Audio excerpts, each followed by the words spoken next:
ನಾನು doctor L V Pandit. ಈ ಮೂಲಕ ದಿನಚರಿಯಲ್ಲಿ ಮುಂದಿನ ಅಧ್ಯಾಯ ವ್ಯಾಯಾಮ. ಇದು ಸಾಮಾನ್ಯವಾಗಿ ಬೆಳಗಿನ ನಮ್ಮ ಎಲ್ಲ ಕೆಲಸ ಕಾರ್ಯಗಳನ್ನು ಪೂರೈಸಿ ನಂತರ ವ್ಯಾಯಾಮ ಪ್ರಾರಂಭಿಸುವುದು ಉತ್ತಮ. ವ್ಯಾಯಾಮ ಅಂದರೆ ಯಾವ ಸಮಯದಲ್ಲಿ ಎಷ್ಟು ಮಾಡಬೇಕು, ಇದನ್ನು ನೀವು ನಿಮ್ಮ ಶಕ್ತಿಯಾನುಸಾರವಾಗಿ ನಿರ್ಧರಿಸಬೇಕು. ಅದಕ್ಕೆ ಸಮಯ ಅಂತ ಈ ಸಮಯದಲ್ಲೇ ಮಾಡಬೇಕಂತೂ ಏನೂ ಇರುವುದಿಲ್ಲ. ನಿಮಗೆ ಅನುಕೂಲವಾಗುವಂತೆ ಮಾನಸಿಕವಾಗಿ ಒಂದು ಉತ್ತಮ ಸ್ಥಿತಿಯಲ್ಲಿದ್ದಾಗ ಮಾಡೋದು ಉತ್ತಮ. ಸಾಮಾನ್ಯ ಬೆಳಗಿನ ಜಾವದಲ್ಲೇ ಎಲ್ಲರೂ ವ್ಯಾಯಾಮ ಮಾಡ್ತಾರೆ. ಈ ವ್ಯಾಯಾಮದಲ್ಲಿ 20 ವರ್ಷದ ಒಳಗಿನ ವ್ಯಕ್ತಿ, ಹೆಣ್ಣಾಗಲಿ ಗಂಡಾಗಲಿ, 20 ವರ್ಷದ ಒಳಗಿನ ವ್ಯಕ್ತಿ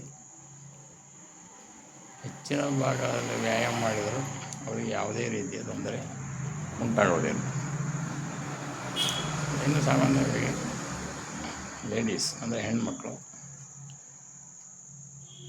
MC ಟೈಮ್ನಲ್ಲಿ ವ್ಯಾಯಾಮ ಮಾಡುವುದು ಅಷ್ಟೊಂದು ಹಿತಕರವಲ್ಲ.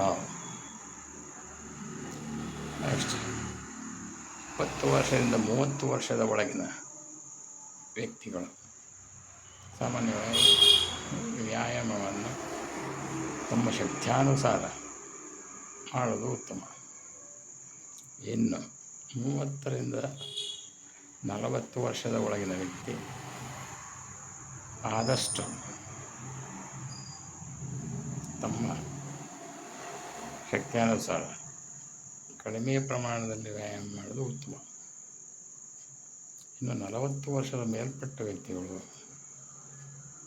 ಆದಷ್ಟು ತಮ್ಮ ಶರೀರಕ್ಕೆ ಆಯಾಸವಾಗದಂತೆ ವ್ಯಾಯಾಮ ಮಾಡೋದು ಉತ್ತಮ. ಈ ವ್ಯಾಯಾಮವು ನಡಿಗೆ ಆಗಿರ್ಬೋದು, ಅಂದರೆ ವಾಕಿಂಗ್, ಯೋಗ ಆಗಿರ್ಬೋದು, ಯಾವುದು ನಿಮಗೆ ಅನುಕೂಲಕ್ಕೆ ತಕ್ಕಂತೆ ನೀವು ಮಾಡೋದು ಉತ್ತಮ. ನಿರ್ಧಾರವನ್ನು ನೀವೇ ಕೈಗೊಳ್ಳಿ. ಇದರಿಂದ ರಕ್ತ ಸಂಚಾರ ಮತ್ತು ನಿಯಮಿತವಾಗಿ ವ್ಯಾಯಾಮ ಮಾಡೋದರಿಂದ ಮಾನಸಿಕ ಮತ್ತು ದೈಹಿಕವಾಗಿ ಸ್ಥಿರತೆ ಉಂಟಾಗುವುದು. ಇನ್ನು ನಿಮ್ಮ ಜೀರ್ಣಶಕ್ತಿ ಅನುಸಾರವಾಗಿ ವ್ಯಾಯಾಮ ಮಾಡೋದು ಉತ್ತಮ. ಕೆಲವರಿಗೆ ಜೀರ್ಣಶಕ್ತಿ ಹೆಚ್ಚಿರುತ್ತದೆ, ಕೆಲವರಿಗೆ ಜೀರ್ಣಶಕ್ತಿ ಕಡಿಮೆ ಇರ್ಬೋದು. ಆದ್ದರಿಂದ ತಿಂದಂಥ ಆಹಾರಕ್ಕೆ ಸರಿಯಾಗಿ ಜೀರ್ಣವಾಗಿ ರಕ್ತದಲ್ಲಿ ಸೇರುವಂತೆ ಇರಬೇಕು. ಇದು ಯಾವುದೇ ಒಂದು ನಿರ್ಧಾರವನ್ನು ನೀವು ತೆಗೆದುಕೊಳ್ಳುವಾಗ ನಿಮ್ಮ ಸ್ವಂತ ವಿವೇಚನೆಯಲ್ಲಿ ಇಟ್ಟುಕೊಳ್ಳತಕ್ಕದ್ದು.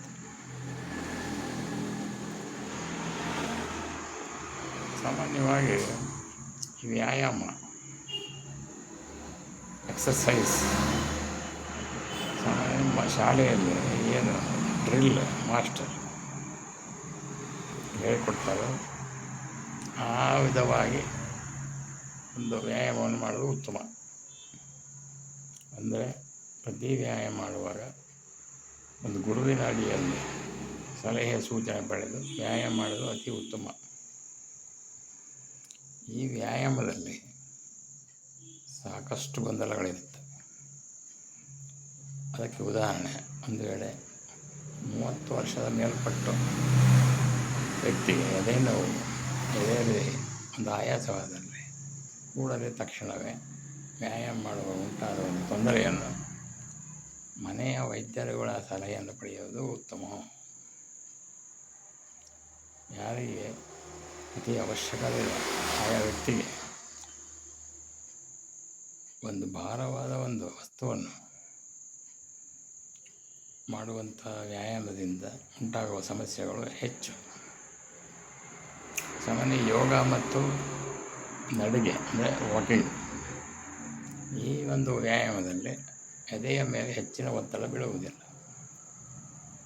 ಆದ್ದರಿಂದ ಇವುಗಳನ್ನು ಅಳವಡಿಸಿಕೊಳ್ಳುವುದು ಉತ್ತಮ.